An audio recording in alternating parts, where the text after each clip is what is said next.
हम सब यहाँ उदयगिरी सदन की ओर से आप सभी के समक्ष वंदे मातरम एक्ट के साथ प्रस्तुत हैं। तो सर्वप्रथम हम आप सभी को किरदारों से अवगत कराना चाहते हैं। मैं राम प्रसाद बिस्मिल। मैं अस्फाकुल्ला खान। मैं राजेंद्र लहरी। मैं वकील नंबर 1। मैं राम प्रसाद का पिता। मैं अंग्रेज बना हूँ। और हम दोनों पुलिस अधिकारी। मैं चंद्रशेखर आजाद। मैं राम प्रसाद बिस्मिल की माँ। मैं जज। मैं सूबेदार। मैं मनमथ नाथ गुप्ता। मैं ठाकुर रोशन सिंह। मैं छोटा राम प्रसाद। मैं वकील।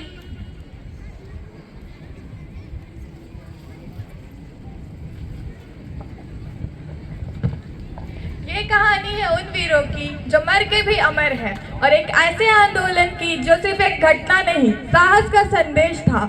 इन्हीं वीरों में से एक जिनकी कलम से क्रांति शब्द नहीं क्रांति निकलती थी, राम प्रसाद बिस्मिल। राम प्रसाद बिस्मिल बहुत बड़े देश प्रेमी थे, लेकिन ये आज़ादी की चाहत उन्हें विरासत में नहीं मिली थी। उनके अंदर वंदे मातरम के प्रति प्रेम कई घटनाओं से पनपी और बढ़ती चली गई। उनके अंदर देश प्रेम के साथ सच्चाई और ईमानदारी का कोई अभाव नहीं था। तो आइए उनके बचपन की एक घटना से देखते हैं।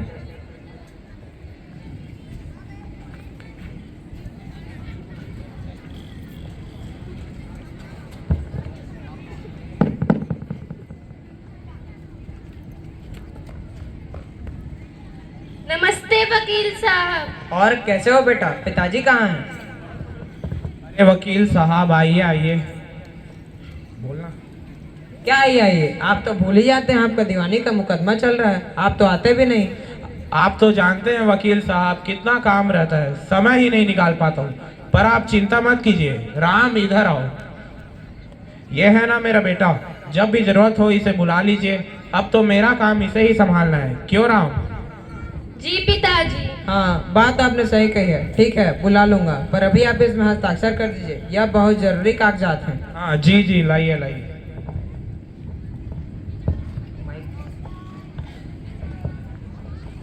दूसरे दिन राम प्रसाद बिस्मिल को उसके पिताजी का वकील का बुलावा आता है। बेटा राम। राम। वकील साहब, आपने बुलाया? हाँ, तुम्हारे पिताजी कहाँ? उन्हें जल्दी बुलाओ। पिताजी तो घर पे नहीं हैं। जल्दी से इस वकालतनामे में अपने पिताजी के हस्ताक्षर कर दो। हस्ताक्षर? वो भी पिताजी के? मैं? हाँ, तुम अपने पिताजी के फर्जी हस्ताक्षर कर दो। नहीं नहीं, मैं यह नहीं कर सकता। ये सब धर्म के विरुद्ध है। मैं इन सब के बारे में जानता भी नहीं, पर यह जानता हूँ कि यह सब गलत है। कुछ गलत नहीं होगा। गलत तो तब होगा अगर तुम हस्ताक्षर नहीं करोगे। अगर इसमें हस्ताक्षर नहीं किए तो मुकदमा खारिज हो सकता है।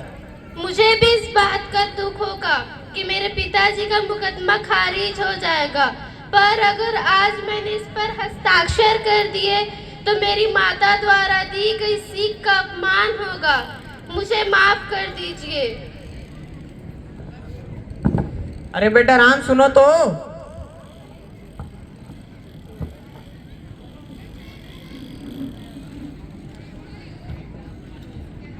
यह घटना तो एकमात्र उदाहरण है उनके साहस और सच्चाई का। वे अपने बचपन से ही वे विचार रखते थे कि वे अपना सारा जीवन देश पर न्यौछावर कर देंगे। कुछ वर्षों बाद वे अपने परिवार की इच्छा के विरुद्ध राजनीतिक संगठनों से जुड़ गए और वहां उनकी मुलाकात अन्य क्रांतिकारियों से हुई जो उनके समान अपना सारा जीवन देश पर न्यौछावर करने का विचार रखते थे।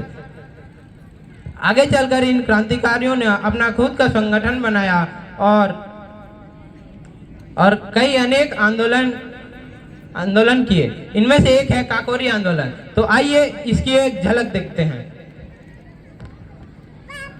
सरफरोशी की तमन्ना अब हमारे दिल में है, देखना है जोर कितना बाज़ोए कातिल में।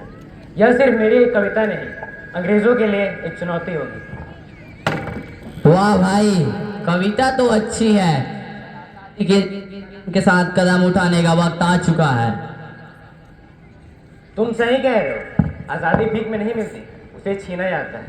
बताओ भाई आज़ाद, अंग्रेजों को धूल कैसे चढ़ा है? योजनाएं तो बहुत है मेरे दोस्त, लेकिन उसके लिए धन और हथियार की आवश्यकता है, जिसकी हमारे पास कमी है। ये अंग्रेज हमारा ही धन लूटकर हम पर ही अत्याचार कर रहे हैं, पर ऐसा हम बिल्कुल नहीं होने देंगे। तो अब हम उनका धन लूटेंगे और उस धन का उपयोग सही समय पर करेंगे। विचार तो अच्छा है, लेकिन हम उसे धन लूटेंगे कैसे? इसके लिए हमें एक बड़ा कदम उठाना होगा, जो होगा काकोरी में। काकोरी में? समझ गया, कहीं तो मुफ्त की तो बात नहीं कर रहे जो शाहजहांपुर से लखनऊ की ओर धन और हथियार लाने वाली है। हाँ सही समझे तुम, मैं उसी की बात कर रहा हूँ।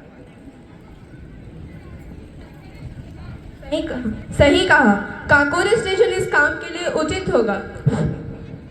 खतरा बहुत बड़ा है, योजना साहसिक है और सावधानी जरूरी है। खतरा बड़ा तो है, पर हमारा साहस उससे ही बड़ा है। पकड़े गए तो इतिहास गवाह बनेगा कि कैसे हमने अपना सब कुछ भारत माता के लिए कुर्बान कर दिया। यह धरती केवल मिट्टी नहीं, मेरी माँ है, और मेरी माँ की सेवा करना मेरा परम धर्म है। नरेटर।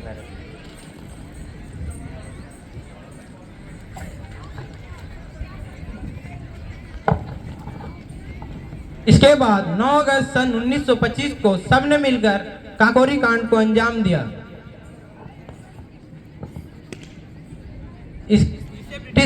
जिसे ब्रिटिश सरकार हिल गई। इसके कई परिणाम निकले, गिरफ्तारियां, मुकदमे, फांसी। कुछ ही दिनों में सभी क्रांतिकारियों को पकड़ लिया गया। अब आइए देखते हैं जेल में।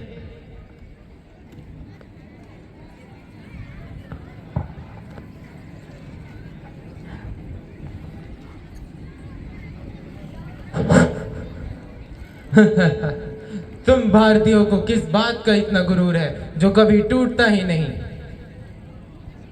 तुम आज भी आजादी के सपने देखते हो, वो भी हमारे पैसे चोरी करके। चोर चोर हम नहीं, तुम हो जो हमारे ही पैसे लूटकर हमारे ही लोगों का अधिकार छीनते हो। तुम्हें क्या लगता है कब तक चलेगा तुम्हारा शासन? वह दिन दूर नहीं है जब हमारा भारत होगा और तुम बर्बाद। एक दिन आएगा जो वंदे मातरम का नारा भारत के हर जगह, हर कण और हर जुबान पर होगा। वंदे वंदे वंदे। सजाते रहो दिन में सपने, तुम्हें तो सजा जरूर मिलेगी।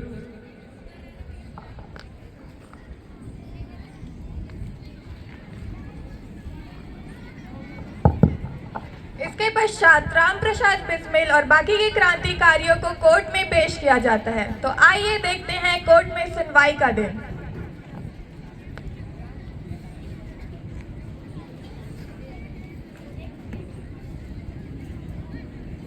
Stand up.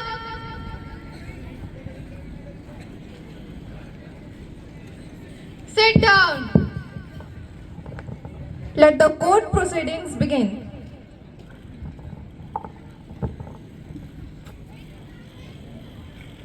My lord, Ram Prasad Bismil, Ashfaq Ullah Khan, Chandrashekhar Azad, Rajendra Nath Lahiri, Thakur Roshan Singh, Manmath Nath Gupta, Sachindra Nath Bakshi, Keshav Chakravarti, Murari Sharma, इन्होंने 9 अगस्त 1925 को शाहजहांपुर से लखनऊ जाने वाली ट्रेन को काकोरी में रोककर देश का धन लूटा और आम नागरिकों को नुकसान पहुंचा। हमने देश का नहीं, सिर्फ अंग्रेजी सरकार का पैसा लूटा है। हमने कुछ गलत नहीं किया है। हमने आम जनता का नुकसान नहीं पहुंचाया। सजा तो इन्हें मिलनी चाहिए जो आम जनता का शोषण कर रहे हैं। ये स्वयं गरीब जनता से ज्यादा लगान लेकर उन्हें मरने के लिए छोड़ देते हैं और लगान नहीं देने पर मारते हैं और डराते हैं। हमने जो भी किया है अपने देश के लिए किया है, भारत माता के लिए किया है, और तो और वंदे मातरम के लिए किया है। Order, order! This misbehavior will not be tolerated. What you have done in this manner is a legal offense. You are sentenced to death under Kakori conspiracy case. Dismiss. एक दिन हमारा भारत आजाद होगा और इन अंग्रेजों का गुरूर जरूर टूटेगा। मातरम मातरम मातरम मातरम मातरम।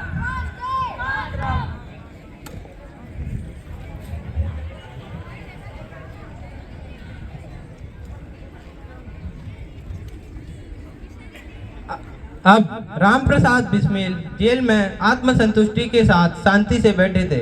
माँ प्रवेश करती है।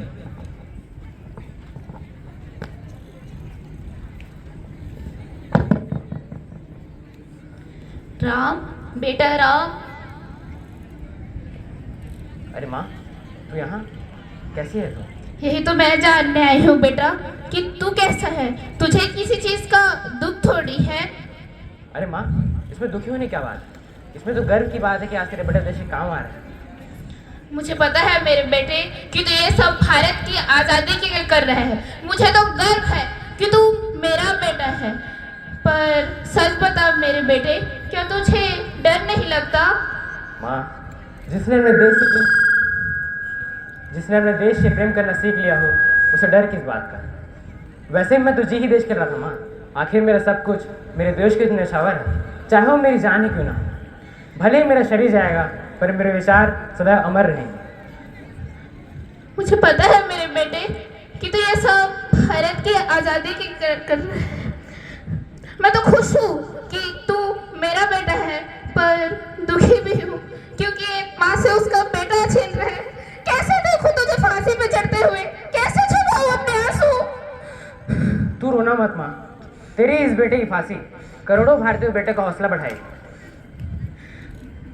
जा मेरे शेर, मुझे तुझ पर गर्व है। आपका आशीर्वाद ही मेरी ताकत है। जब मैं फांसी के फंदे पर लटकूंगा तो आपके चेहरे की मुस्कान मेरा मुख सामने होगी। तू हमेशा, मुझे तो तुझ पे हमेशा से गर्व था और हमेशा गर्व रहेगा। बस अपना हृदय मजबूत रखना माँ, मैं तो तेरे हृदय में सदा जीत हूँ। ये ब्रिटिश शासन मेरे शरीर को तो फांसी दे सकती है, पर मेरे विचारों को नहीं। जब जब भारत माता पुकारेगी, तब तब हर युवा यही कहेगा, वंदे मातरम, वंदे मातरम, वंदे मातरम।